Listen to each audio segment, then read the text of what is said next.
Hello JEE warriors, welcome to mission Jeet. और अगर आप अपनी जेई की परफॉर्मेंस को इंप्रूव करना चाहते हो तो इस वीडियो को ध्यान से और आखिर तक जरूर देखें। इस क्लास का प्लान बिल्कुल सिंपल है। हम लोग इस क्लास में इस चैप्टर के सारे शॉर्ट नोट्स बनाने वाले हैं with all the important formulas and all the important tricks and all the important problems जो हमें एग्जाम के टाइम याद रखने की जरूरत है। आगे टाइम वेस्ट करे बिना let's start with the short notes. Probability short notes की बात कर लेते हैं। प्रोबेबिलिटी अगेन इज ए बढ़िया चैप्टर है जिसके क्वेश्चन देख के अच्छे लगते हैं, लेकिन कुछ क्वेश्चन ऐसे होंगे जो आपको लग जाएगा कि ये करना है। कुछ क्वेश्चन ऐसे होंगे जिसमें मैट्रिसेस की बात आ गई या फिर पीएनसी, बहुत घनघोर पीएनसी उसमें डाल दिया, तो फिर उस क्वेश्चन को छोड़ देना तभी के लिए, मार्क फॉर रिव्यू। क्योंकि पीएनसी में अगर तुमको मैट्रिसेस दिख गया, पीएनसी में क्या दिख गया, मैट्रिसेस, कि मैट्रिसेस में बताना होगा कितने ऐसे मैट्रिसेस है जिनका डिटर्मिनेंट ये है, वो है, ऐसा ऐसा है ना। तो वो क्वेश्चन कभी भी लास्ट में सॉल्व करना, क्योंकि उसमें एक आध केस तुम छोड़ ही दोगे सॉल्व करते हुए, है ना। तो ऐसे क्वेश्चन की प्रायोरिटी थोड़ी लास्ट में ही रखना सॉल्व करने की, और लास्ट में रखने के बाद वो छूट ही जाता है, बट ठीक है। तो प्रोबेबिलिटी की बात करते हैं, इसमें सबसे पहले बात करते हैं म्यूचुअली एक्सक्लूसिव इवेंट्स और एग्जॉस्टिव इवेंट्स। तो यहाँ पे लिखो 2 events are said to B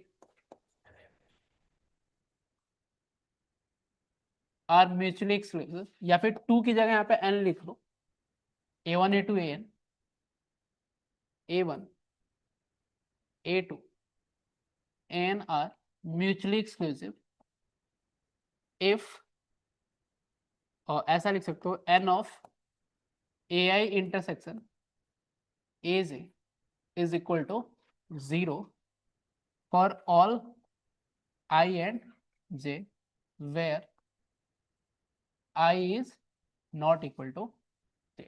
ठीक बात है। और इसके अलावा एक और चीज लिख सकते हो, इसका प्रोबेबिलिटी जो होगा ऑब्वियसली ये भी क्या दिखेगा, 0 आते हुए दिखेगा। और इसको वेन डायग्राम से अगर आप रिप्रेजेंट करना चाहोगे तो वेन डायग्राम से जो ये n इवेंट्स होंगे वो कैसे दिखेंगे, ऐसे कुछ, कोई भी इंटरसेक्शन किसी के साथ नहीं है। क्या ये बात ठीक है। उसी तरह एग्जॉस्टिव इवेंट्स की बात करें तो a1 a2 an are exhaustive if n of a1 union a2 union a2 union a3 n जो आ जाए किसके इक्वल आ जाए, ns, तो पूरा सैंपल स्पेस ही बन जाए। तो बेसिकली इनकी जो प्रोबेबिलिटी आती है इन सारे की, वो कितनी आती दिखती है, 1 आती हुई दिखती है। तो प्रोबेबिलिटी ऑफ a1 a2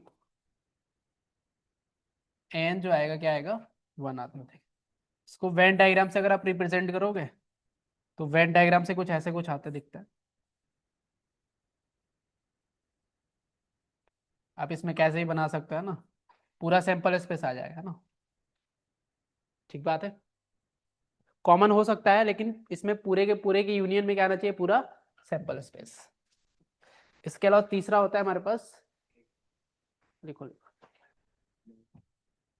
कहाँ पे पूछ रहा है, NS number of elements in sample space.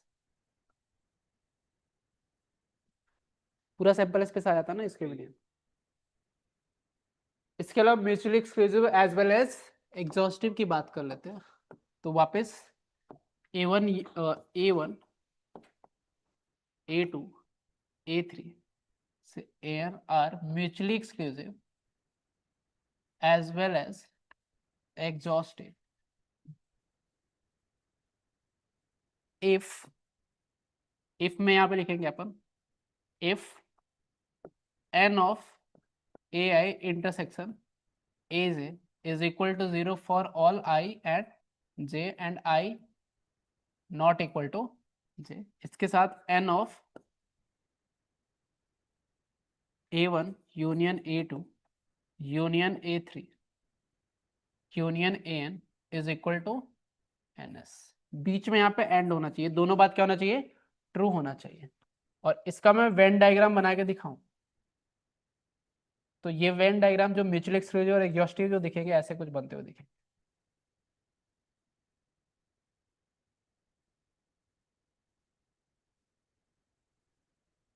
ये वेन डायग्राम है किसका, म्यूचुअली एक्सक्लूसिव एंड एग्जॉस्टिव का, कि किसी के साथ कोई भी कॉमन एलिमेंट नहीं है और सबका यूनियन क्या है, सैंपल स्पेस। ठीक बात है, लिख लिया इसको। Probability of an event A, random experiment है, उसमें हम कोई एक इवेंट की क्या निकाल रहे हैं, प्रोबेबिलिटी। तो basically classical definition of probability की बात कर रहे हैं। तो ये जो डेफिनेशन होता है क्या होता है, प्रोबेबिलिटी ऑफ ए निकालना है तो ये होता है number of elements in favour of A divided by number of elements in sample space.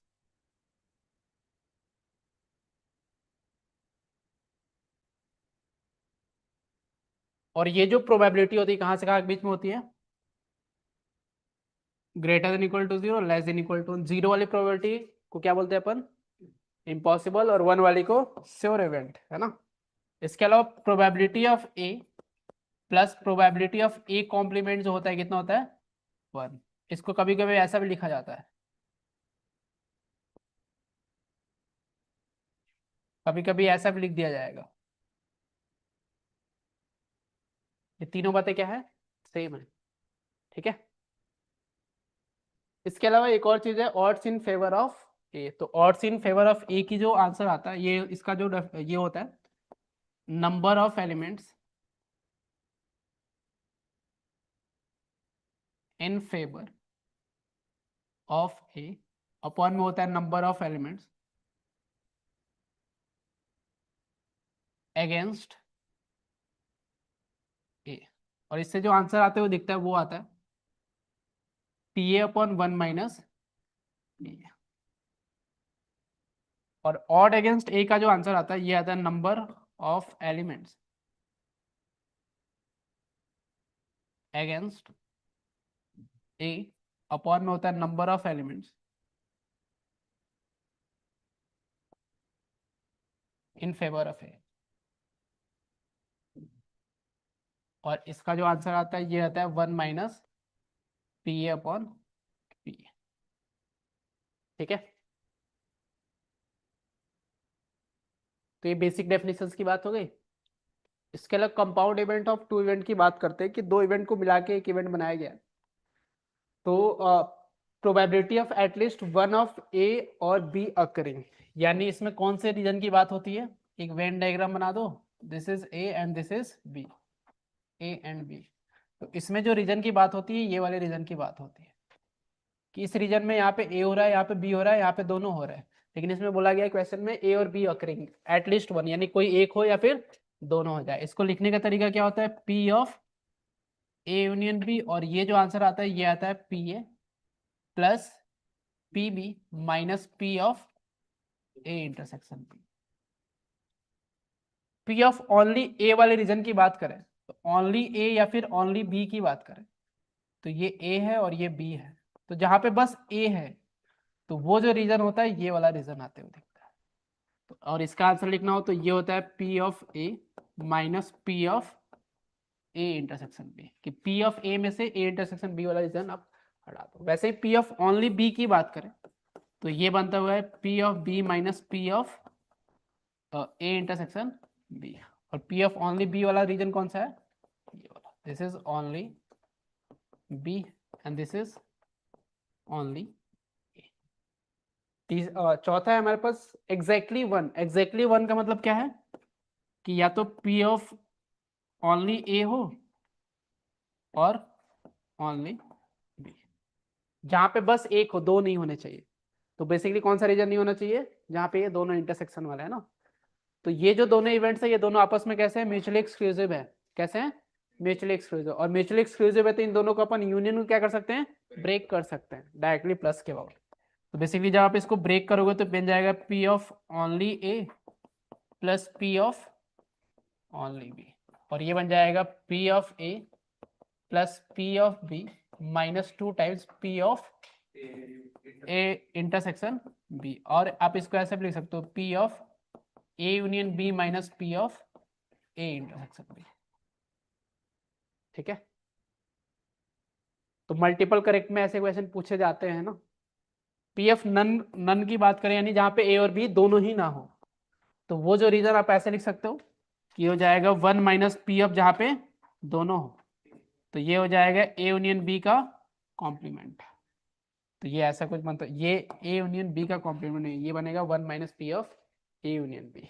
या फिर आप इसको ऐसे लिख सकते हो ए यूनियन बी का कॉम्प्लीमेंट। ठीक है, या फिर आप इसको ऐसे लिख सकते हो डी मॉर्गन लॉ से, P of A intersection B intersection, sorry A complement intersection B complement. ठीक है, तो ये फॉर्मूले इंपॉर्टेंट है, देखने में लगते नहीं है बट है इंपॉर्टेंट, ये पता होनी चाहिए हमें। जेईई एडवांस में ज्यादातर क्वेश्चन इधर ही से पूछा जाता है ना। कंपाउंड इवेंट्स फॉर 3 इवेंट्स की बात कर लेते हैं कि P probability of at least one of A B C occurring, तो वापस सेम तरीके से सॉल्व करेंगे। ये पूछा जाता है P of A union B union C, और ये जो होता है ये होता है P A plus P B plus P C minus P of A intersection B minus P of B intersection C minus P of C intersection A, plus ये बन जाता है P of A intersection B intersection C बनता दिख जाएगा। इसके अलावा P of only ए की बात करें तो यहाँ पे 3 है, यहाँ पे ऐसे रीजन, ये ए बी एंड सी, तो this is A this is B and this is C, तो ओनली ए वाला रीजन कौन सा है, ये वाला। इस वाले रीजन को लिखने के लिए आप तो सबसे पहले पी ऑफ ए तो लिखोगे, माइनस इसमें से ये वाला रीजन हटाओगे, ये है P of A intersection B, minus इसमें से एक और रीजन हटाओगे ये वाला, पी ऑफ ये हो जाएगा ए इंटरसेक्शन सी। लेकिन ये जो बीच वाला रीजन है ये 2 बार सब्ट्रैक्ट हो चुका है, तो एक बार ऐड करोगे which is P of A intersection B intersection C. Similarly आप पीबी के लिए भी लिख सकते हो और पीसी के लिए भी लिख सकते हो ना। और पी ऑफ एग्जैक्टली 1 की बात करें, जहां पे एग्जैक्टली 1 है, यानी कौन कौन सी रीजन की बात हो रही है, ये वाला और ये वाला। तो जब आप इसको सॉल्व करने जाओगे तो इसी चीज को आपको ऐड करना है 3 बार, मतलब पी ए यहाँ पे पीबी हो जाएगा, तो ये बनता हुआ दिख जाएगा P A plus PB plus PC minus 2 times, ये 2 बार आ जाएंगे सारे, P of A intersection B plus P of B intersection C plus P of C intersection A, और यहाँ पे प्लस ये वाला जो है 3 बार आते हुए दिख जाएगा, तो प्लस हो जाएगा 3 times P of A intersection B intersection C बनता है। ये हमारा, इसको आप और सिंप्लीफाई कर सकते हो कि आप इसको लिखने के लिए आप ऐसे भी लिख सकते हो कि P of A union B union C, और ये बन जाएगा माइनस, आप इसको लिख दोगे एक यहाँ से मैंने हटा दिया, तो ये बन जाएगा माइनस और एक उधर से ले लिया, और ये बन जाएगा P of A intersection B minus P of B intersection C minus P of C intersection A plus 2 times P of A intersection B intersection C. आप इसको ऐसे भी लिख सकते हो ना। तो ये दोनों बातें क्या है, सेम है। इसके अलावा आता है हमारे पास पी ऑफ एग्जैक्टली 2, एग्जैक्टली 2 का वाला रीजन कौन सा है, इस रीजन की बात होगी। ये जो 3 रीजन है इसमें क्या है, एग्जैक्टली 2 है, तो एग्जैक्टली 2 वाला जो रीजन होता है उसका आंसर लिखोगे आप कैसे, P of A intersection B plus P of B intersection C plus P of C intersection A. अब इसमें आपने तीनों जब ऐड करा तो तीनों में जो बीच वाला रीजन है कितनी बार ऐड हुआ है, 3 बार, और हमें एक भी बार नहीं चाहिए तो 3 बार सब्ट्रैक्ट करेंगे, तो ये हो जाएगा A intersection B intersection and C. और चौथा है P of none, P of none का मतलब जहां पे कोई ना हो, तो ये हो जाएगा P of A union B union C का complement which is 1 minus P of A union B union C बनता हुआ दिख जाएगा। ठीक है, तो ये बात हो गई किसकी, कंपाउंड एलिमेंट्स की। तीसरा है हमारे पास कंडीशनल प्रोबेबिलिटी, है ना। अब कंडीशनल प्रोबेबिलिटी में अपन 3 तरह के पढ़े थे कंडीशनल प्रोबेबिलिटी, बट यहाँ पे सबसे पहला जो कंडीशनल प्रोबेबिलिटी, इसका जो फॉर्मूला बनता है वो देखता है, P of A given B. P of A given B का फॉर्मूला क्या बनता है, P of A intersection B upon क्या बनता है, पी ऑफ बी। क्वेश्चन बोलने का मतलब क्या होता है कि जब आप वेन डायग्राम बनाओगे तो क्वेश्चन में ये बोला जाता है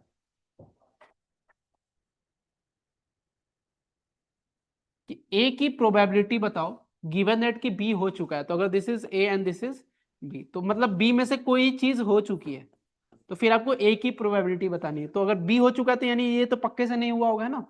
तो इसी में से हमें देखना है कि ए वाला रीजन कौन सा है। तो आई थिंक ये जो रीजन है, this region upon total B, तो ये सिंपल स्पेस जो रिड्यूस होती है इसको आप ऐसे भी लिख सकते हो कि n of A intersection B upon n of B. ये सेम ही बात है, इसको वेन डायग्राम से तुम देखोगे तो, है ना।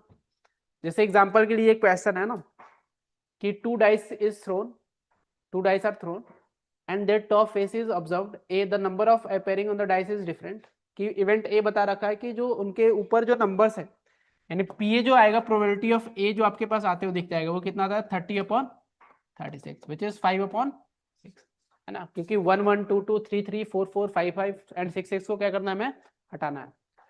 सम क्या होना चाहिए, 6 होना चाहिए। सम 6 कितने तरीके से आ सकता है, और ये हो जाएगा 2 4 4 2, और ये हो जाएगा 1 5 एंड 5 इसके अलावा 3 3 होगा, लेकिन 3 3 अपने को ले सकते हैं यहाँ पे बी के लिए लिख सकते हैं।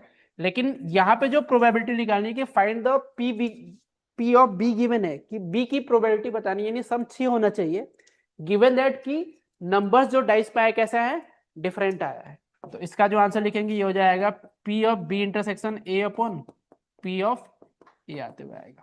तो इसका जो P of B intersection A जब निकालोगे तो ये बेसिकली ऐसे 4 एलिमेंट्स है, तो ये हो जाएगा 4/36 अपॉन में हो जाएगा 30/36 विच इज 4/30, और ये हो जाएगा 2/15। वैसे ये वाला भी आप निकाल सकते हो, ठीक बात है। इसके अलावा मल्टीप्लीकेशन थ्योरम की बात करते हैं। मल्टीप्लीकेशन थ्योरम क्या होता है कि मान के चलो कि ऐसा कुछ इवेंट है P of A intersection B, इसके लिए कोई फॉर्मूला नहीं पढ़ा था अपन ने कंपाउंड इवेंट्स में। तो इसको अगर आपको सॉल्व करना है तो आपको सॉल्व करने का तरीका बड़ा सिंपल सा है कि आप प्रोबेबिलिटी ऑफ ए निकाल लो, और फिर प्रोबेबिलिटी ऑफ बी निकालने जब जाओ तो वो क्या हो जाएगा, निकालो प्रोबेबिलिटी ऑफ बी, लेकिन गिवन दैट कि पहले स्टेज में क्या हो चुका है, ए हो चुका है। और आप इसको ऐसे भी लिख सकते हो कि P of B into P of A निकालो गिवन दैट क्या हो चुका है, बी हो चुका है। तो ये दोनों में से जौन सा भी आपको आंसर निकालना इजी हो वो वाला फॉर्मूला यूज कर सकते हो। ये तो निकालना इजी रहता है, दोनों में ये हो सकता है किसी एक में मुश्किल और ये इजी हो तो आप ये वाला यूज कर लेना, और किसी में ये वाला इजी हो सकता है तो आप ये वाला यूज कर सकते हो। सिमिलरली 3 के लिए भी आप कर सकते हो। तो ये हो जाएगा P of A into P of B निकाल लो गिवन दैट क्या हो चुका है, ए हो चुका है। फिर प्रोबेबिलिटी ऑफ सी निकाल लो, और इस बारी क्या क्या हो चुका है, ए और बी दोनों हो चुके हैं।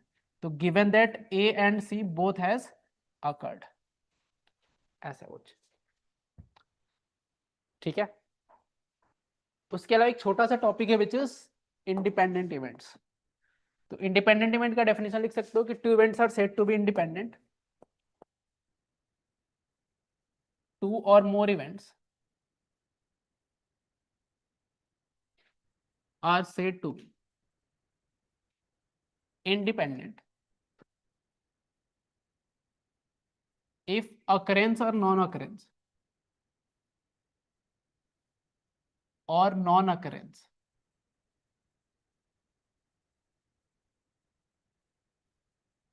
occurrence or non-occurrence of event does not affect the occurrence or non-occurrence or non-occurrence of other events। यानी किसी एक इवेंट के होने से दूसरे इवेंट पे कोई भी फर्क नहीं, उसकी प्रोबेबिलिटी को कोई भी फर्क नहीं पड़ता। तो इसको मैथमेटिकली अगर आप लिखना चाहो तो ये ऐसा कुछ बोला जाएगा, P of A given B, यानी बी हो चुका है, इससे ए की प्रोबेबिलिटी को कोई फर्क ना पड़े। तो अगर पी ऑफ ए की इक्वल आ गया तो अपन क्या बोलेंगे, ए और बी कैसे है, इंडिपेंडेंट है। या फिर अगर ऐसा कुछ भी आ गया पी ऑफ ए का ना होना, अगर ये इसके इक्वल भी आ गया तब भी अपन क्या बोलेंगे, इंडिपेंडेंट इवेंट है। या फिर पी ऑफ ए और बी का ना होना, अगर ये पी ऑफ ए के इक्वल आ गया तब बी अपन बोलेंगे, और अगर ये पी ऑफ ए के इक्वल आ गया ऐसे कुछ तब भी अपन क्या बोलेंगे, कैसा है, independent events, right.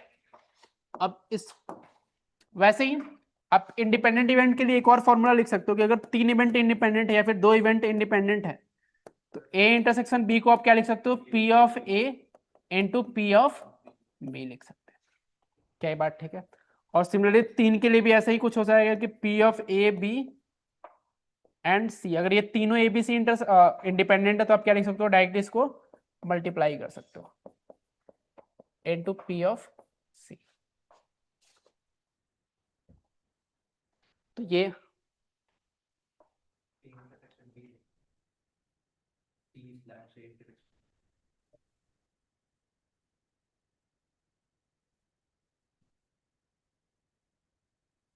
Conditional probability type 2 की बात करते हैं, ये मल्टी स्टेज के लिए होता है। जैसे अपन ने उसमें डाई को थ्रो करा था, एक ही बार में डाई को थ्रो कर दिया, यहाँ पे मान के चलो डाई को एक बार उठाया फेंका, फिर वापस उठाया फिर फेंका, तो ये मल्टी स्टेज हो गया ना। ऐसे कुछ के लिए अगर प्रोबेबिलिटी निकालना हो तो बेसिकली इसमें जो प्रोबेबिलिटी की बात होती है फ्यूचर इवेंट की प्रोबेबिलिटी की बात होती है, कि पहली बारी में मान के चलो 2 आया तो दूसरी बारी में क्या प्रोबेबिलिटी कि 2 आएगा। तो ऐसी कुछ प्रोबेबिलिटी की बात हो तो हमें कौन सा है वो, कंडीशनल प्रोबेबिलिटी ऑफ टाइप 2। तो इसके लिए आपको क्या करना होता है, जो सैंपल स्पेस या फिर जो सेटअप होता है उसको क्या कर देंगे अपन, चेंज कर देते हैं। तो basically this is probability of future event, probability of future event, मतलब पीछे कोई ना कोई एक इवेंट हो चुका है, वैसे इवेंट की हमें प्रोबेबिलिटी निकालनी है। तो हम क्या करते हैं, सैंपल स्पेस को चेंज कर देते हैं, change setup then solve. Example के लिए ये क्वेश्चन है ना कि ये bag contains 8 white and 5 white balls, कि एक बैग में 8 व्हाइट है एंड 5 ब्लैक बॉल्स है and 2 balls are drawn 1 by 1 without replacement. 1 by 1 without replacement की बात हो रही है ना, एक एक करके निकाल रहे हैं और रिप्लेस उसको नहीं कर रहे हैं। तो क्वेश्चन बोलेगा find the probability of E given A, कि हमें सेकंड बॉल क्या है, ब्लैक है, हमें इसकी प्रोबेबिलिटी बतानी है गिवन दैट कि जो पहला बॉल निकला है वो क्या है, व्हाइट है। तो इसको सॉल्व करने के लिए अपन क्या करेंगे, सिंपली कि एक बॉल निकल चुका है और उसको वापस इस बैग में नहीं रखा गया है, तो अपन क्या कर देंगे, सैंपल स्पेस को चेंज कर देंगे। तो अब ये क्या बनता हुआ दिख जाएगा, और ये बन जाएगा 8 व्हाइट एंड 4 ब्लैक।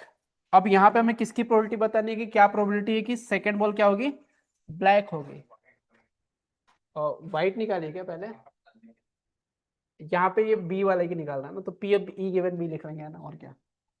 तो ये P of E given B के लिए जो हमारे पास आंसर हो जाएगा, ये बन जाएगा हमारे पास, ये हो जाएगा हमारे पास 4 ई गिवन बी, ई क्या है, ब्लैक है ना, तो ये हो जाएगा 4/12 विच इज 1/3। तो ऐसे क्वेश्चन तो बड़े इजी होता है ना। इसके अलावा तीसरा हमारे पास एक और आता है, law of total probability. Law of total probability क्या बोलता है कि ऐसे एग्जांपल समझ लेते हैं कि सपोज कि कोई एक इवेंट कितने बहुत सारे तरीके से हो सकता है। सपोज कि तुम्हारे पास पर्स है, उसमें बहुत सारे पेन्स है ना, तो वो जो पेन है, ब्लू पेन है, वो सारे बैग से निकल सकता है। तुम्हारे पास 3 कंपार्टमेंट है, तीनों में से निकल सकता है। तो क्या प्रोबेबिलिटी है कि तुमने बैग में हाथ डाला और क्या निकल गया, ब्लू पेन, इसकी प्रोबेबिलिटी बतानी है। तो ये क्या बोलेंगे यहाँ पे, लॉ ऑफ टोटल प्रोबेबिलिटी। तो उसके लिए हम क्या करेंगे कि इसको डेफिनेशन वाइज लिखना हो या फिर डायरेक्ट फॉर्मूला लिखना हो, तो यहाँ पे लिख लो, let a event A can occur with an mutually exclusive and exhaustive. ये इंपॉर्टेंट है, म्यूचुअली एक्सक्लूसिव होने चाहिए एंड एग्जॉस्टिव होने चाहिए। Can occur with an mutually exclusive and exhaustive events B1 B2 से लेकर कहां तक, Bn। Then P of A जो आता है वो कैसे आएगा, P ऑफ A का मतलब ब्लू पेन निकाल रहा है ना, तो ऐसा समझते हैं कि P ऑफ A जो आता है ये होता है कि P of B into P of A given B1। इसको समझने के लिए ऐसा बोलते हैं कि पहला कंपार्टमेंट चूज हुआ उसकी प्रोबेबिलिटी इंटू कि उस कंपार्टमेंट से ब्लू पेन निकालने की प्रोबेबिलिटी। तो ये जो आप देखोगे तो ये कौन से टाइप की probability, conditional probability of type 2, यानी बेसिकली कि कंपार्टमेंट पहला चूज हुआ है, अब बताओ कि उसमें से ब्लू पेन निकालने की प्रोबेबिलिटी, यानी एक स्टेप हो चुका है ना। इनटू क्या हो जाएगा, प्लस में क्या हो जाएगा, P of B2 into P of A given B2, और ऐसे फिर plus P of B3 into P of A given B3 and so on. आप इसको ऐसा लिखना चाहोगे समेशन के टर्म में, तो I गोज फ्रॉम 1 से लेके n, और ये हो जाएगा P of BI into P of A given BI। ये हमारा आंसर हो जाएगा लॉ ऑफ टोटल प्रोबेबिलिटी का। ठीक है, ये फॉर्मूला आपको याद करने की जरूरत नहीं है, आप वैसे ही सॉल्व कर लोगे बिना फॉर्मूला के। जैसे ये क्वेश्चन है ना, बेसिक क्वेश्चन जो आपके नोट्स में था कि एक एग्जाम है, उसमें एक क्वेश्चन है, उस क्वेश्चन में क्या है भाई, 4 ऑप्शंस है, 4 ऑप्शंस में एक कोई क्वेश्चन कोई स्टूडेंट सॉल्व करने के चांसेस कितने उसके 90%, और गेस करने के 10% चांसेस है ना। तो दो तरीके से उसके पास दो चॉइसेस है, या तो सॉल्व करेगा या फिर गेस करेगा, और लास्ट में उसको क्या आंसर निकालना है कि सही आंसर निकालने की प्रोबेबिलिटी बतानी है। तो सही कैसे निकाल सकता है, सॉल्व करके भी और गेस करके भी, है ना। तो और यहाँ से जब उसने सॉल्व कर लिया तो सही करने की प्रोबेबिलिटी 1, और जब गेस करेगा तो इसकी प्रोबेबिलिटी 1/4। तो यहाँ से हमारे पास जो आंसर आ जाएगा इन सारे पाथ का क्या हो जाएगा, सम, यानी हो जाएगा 9/10 इंटू 1 प्लस 1/10 इंटू 1/4। ये हमारा प्रोबेबिलिटी ऑफ करेक्ट आंसर निकालना है। ठीक बात है। वैसे बेस थ्योरम क्या होता है कि बेस थ्योरम में सब कुछ सेम होता है, टोटल प्रोबेबिलिटी तो आपको निकालनी ही होती है, लेकिन इसमें पूछ रही है क्या प्रोबेबिलिटी है कि उसने सॉल्व करके सही आंसर निकाला, या फिर क्या प्रोबेबिलिटी है कि उसने तुक्का मार के सही आंसर निकाला। तो बेसिकली आप क्या करोगे, जो जिधर से पूछ रहा है उस पाथ को ऊपर रखेंगे, बाकी टोटल प्रोबेबिलिटी वाला पार्ट नीचे आते होते हैं। तो इसी क्वेश्चन में अगर आपको इसका आंसर निकालना है, बेस थ्योरम का अगर मैं ऊपर वाला डेफिनेशन के हिसाब से अगर बेस थ्योरम का मैं डेफिनेशन लिखूं कि प्रोबेबिलिटी ऑफ ऐसा लिख सकते हैं कि ए गिवन बी के, कि ब्लू पेन निकल चुका है, इसमें क्या लिखा है, वहां पे क्या निकाला था अपन ने ऊपर, ए। इसको तुम ऐसा लिख सकते हो कि P ऑफ बी के गिवन ए, इसमें क्या हो चुका है भाई, ब्लू पेन निकल चुका है, क्या प्रोबेबिलिटी है कि वो पहले बैग से निकला होगा, ऐसा कुछ लिखा है ना। तो इसका आंसर निकालने के लिए आपको क्या करना पड़ेगा, ये सिंपली ऐसा कुछ हो जाएगा, P ऑफ बी के इंटू पी ऑफ, ऐसा कुछ लिख सकते हो कि P ऑफ बी के into P of A given B के, और डिवाइडेड बाई क्या हो जाएगा, जो टोटल प्रोबेबिलिटी लिखा है, यानी P of B1 into P of A given B1 plus P of B2 into P of A given B2 and so on. ये हमारा आंसर हो जाएगा इसका बेस थ्योरम का। ये अगेन फॉर्मूला याद करने की जरूरत नहीं है, आपको क्या लिखना है, favourable path upon total path. Same question के लिए अगर हमें निकालना है कि then the probability that he was guessing, कि सेम उसने आंसर करेक्ट कर दिया है, अब बताना है कि क्या प्रोबेबिलिटी को क्या कर रहा था, गेस कर रहा था। तो फेवरेबल पाथ वापिस ये हो जाएगा, स्टार्ट सॉल्व करेगा या फिर गेस करेगा, और यहाँ पे करेक्ट है आंसर। तो इसका जो था ये 9/10 था, ये 1/10 था, ये 1 था, और ये क्या था 1/4।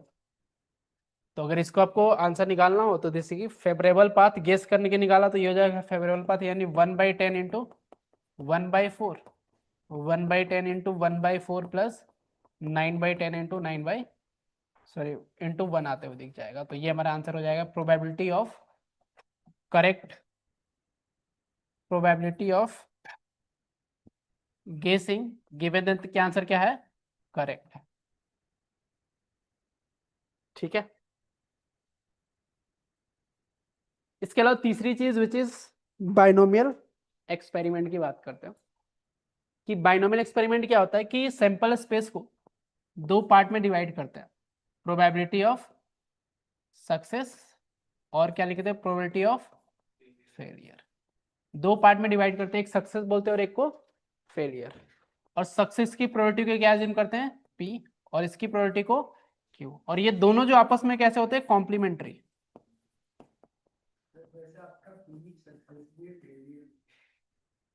प्रोबेबिलिटी लिखा है ना, गधे वो।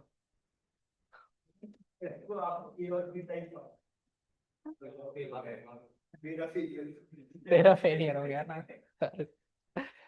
तो यहाँ पे कॉम्प्लीमेंट्री है, तो आपको पता है कि दोनों की प्रोबेबिलिटी का सम कितना होगा, बनाते हुए ना।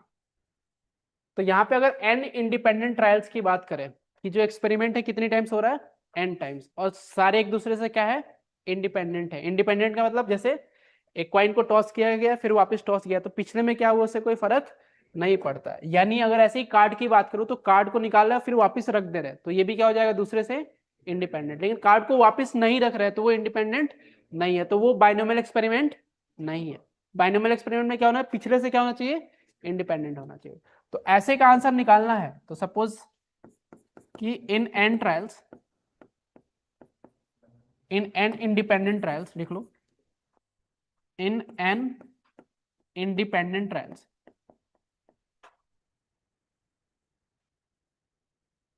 independent trials, probability of getting R success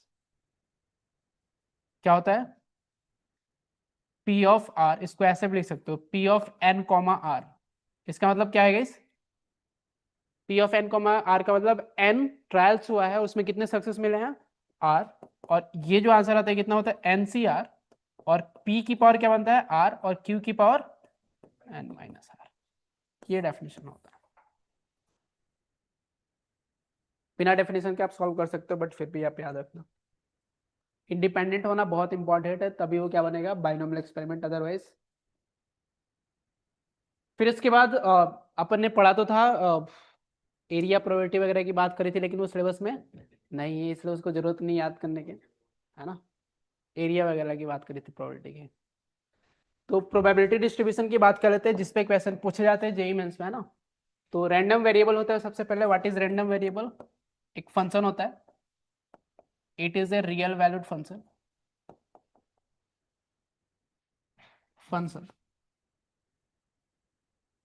और इसकी जो वैल्यू होती है किस पे डिपेंड करती है, value depend on outcome of the result, value depends on outcome of the experiment. जो एक्सपेरिमेंट हो रहा है उसके आउटकम पे इसकी वैल्यू डिपेंड करती है। बेसिकली आपको रैंडम वेरिएबल हमेशा डिफाइन करके दिया होगा कि जैसे यहाँ पे एक कॉइन को टॉस किया गया है कितनी बार, 3 times, let the random variable क्या बोला गया है, x is number of heads. तो 3 बार अगर आपने टॉस किया गया है तो रैंडम वेरिएबल की वैल्यू क्या क्या हो सकती है, या तो 0 हो सकती है, या फिर 1 हो सकती है, या फिर 2 हो सकती है, या फिर 3 हो सकती है। और ये फेवरेबल अगर इसमें 0 कब होगा, जब तीनों टाइम क्या आ गया होगा, टेल। और एक कब आ रहा होगा, जब या तो एक बार हेड आ जाए, या फिर टेल आ जाए, या फिर टेल, या फिर THT आ जाए, या फिर TTH बन जाए। वैसे ही 2 बार की बात करें तो ये बन जाएगा HST, या फिर HTH, या फिर THS, और 3 बार हेड का मतलब HHSH। तो ये जो रैंडम वेरिएबल है, रैंडम वेरिएबल की जीरो आंसर आने की प्रोबेबिलिटी कब है, इस फंक्शन का आंसर 0 आने की प्रोबेबिलिटी कितनी है, जितनी इसकी आने की प्रोबेबिलिटी है, विच इज 1/8। और वैसे ही इसका आंसर कितना हो जाएगा, 3/8, 3/8 इन 1/8।